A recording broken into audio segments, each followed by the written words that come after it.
ஒரு காட்டுல 3 பன்றிக்குட்டிங்க வாழ்ந்துட்டு வந்தாங்க. அந்த பன்றிக்குட்டிகளோட அம்மா சொன்னாங்க, மகன்களே, நீங்க 3 பேரும் காட்டுக்குள்ள போய் சொந்தமா ஒரு வீடு கட்டுங்க. நீங்க உங்க சொந்த காலில் நிற்கிறத பார்க்கறதுக்கு அம்மாவுக்கு ரொம்ப ஹாப்பியாக இருக்கும் அப்படின்னு சொன்னாங்களாம். இதை கேட்ட 3 பன்றிக்குட்டிங்களும் காட்டுக்குள்ள வீடு கட்டுறதுக்காக கிளம்புனாங்க. அதை பார்த்த ஒரு குள்ள நரி, ஐ 3 பன்றிங்க, இதுங்க 3த்தையும் நம்ம இன்னைக்கு எப்படியாவது அடித்து சாப்பிட்றணும் அப்படின்னு அந்த குள்ள நரி நினச்சிச்சான். அதுக்கப்புறம் அந்த 3 பன்றிக்குட்டிங்களும் காட்டுக்குள்ளே போச்சான். அப்போ எதிர்க்க ஒரு வியாபாரி நிறைய வைக்கோலை எடுத்துகிட்டு வந்தாராம்.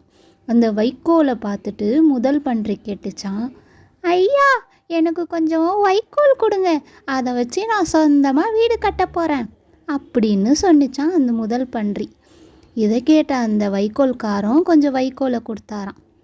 அதை வச்சுக்கிட்டு அந்த முதல் பன்றி ஒரு வீடு கட்டுச்சான். அதுக்கப்புறம் அந்த 2வது பன்றியும் 3வது பன்றியும் அதுங்க வீடு கட்டுறதுக்காக கிளம்பி போச்சுங்களாம். அப்போது அங்கே ஒரு மர வியாபாரி வந்தாராம்.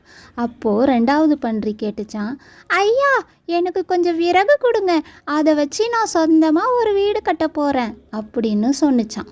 அதனால் அந்த மர வியாபாரி கொஞ்சம் விறகு கொடுத்தாராம். அதை வச்சு 2வது பன்றியும் அழகான ஒரு வீடு கட்டிடுச்சான். இப்போ 3வது பன்றி அந்த பன்றிக்கு பாய் சொல்லிட்டு அது வீடு கட்டுறதுக்காக ஒரு இடத்துக்கு போச்சான். அப்போது அந்த இடத்துக்கு ஒரு செங்கல் வியாபாரி வந்திருந்தார். அந்த செங்கல் வியாபாரி கிட்ட 3வது பன்றி கேட்டுச்சான், ஐயா, எனக்கு கொஞ்சம் செங்கல் கொடுங்க, அதை வச்சு நான் சின்னதாக எனக்காக ஒரு வீடு கட்ட போகிறேன் அப்படின்னு கேட்டுச்சான்.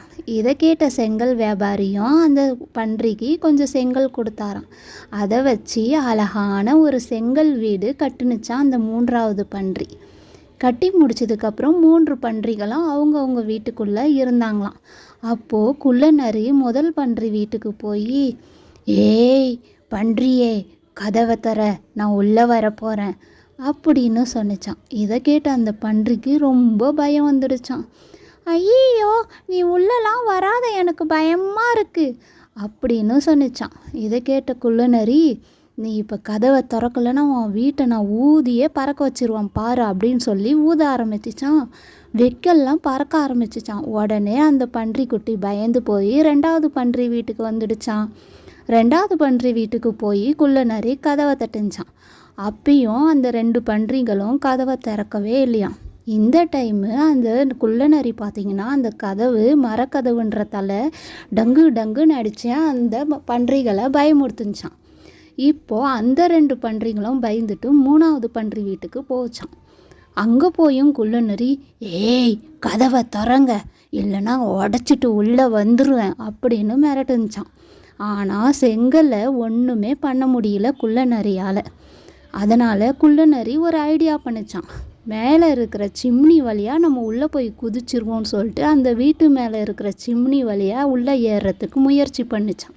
உள்ளேயும் இறங்குச்சான் அந்த குள்ள நரி. அதுக்குள்ளே அந்த பன்றிக்குட்டிங்க 3மே அந்த சிம்னிக்கு கீழே அடுப்பை பற்ற வச்சு நிறையா வெந்நீர் வச்சிட்டாங்களாம். அது தெரியாத குள்ள நரி தொப்புன்னு உள்ளே குதிக்கவே சுடு தண்ணி சட்டியில் விழுந்துருச்சான். ஐயோ அம்மா, என்னால் முடியலையே, விட்டுடுங்கடா அப்பா, நான் ஓடியே போயிடுறேன், இனிமேல் உங்கள் பக்கம் நான் வரவே மாட்டேன்டா அப்பா அப்படின்னு கத்திக்கிட்டே அந்த இடத்த விட்டு ஓடி போச்சான். இப்போது 3 பன்றிக்குட்டிங்களும் ஒரே வீட்டில் ரொம்ப ஹாப்பியாக வாழ்கிறாங்களாம்.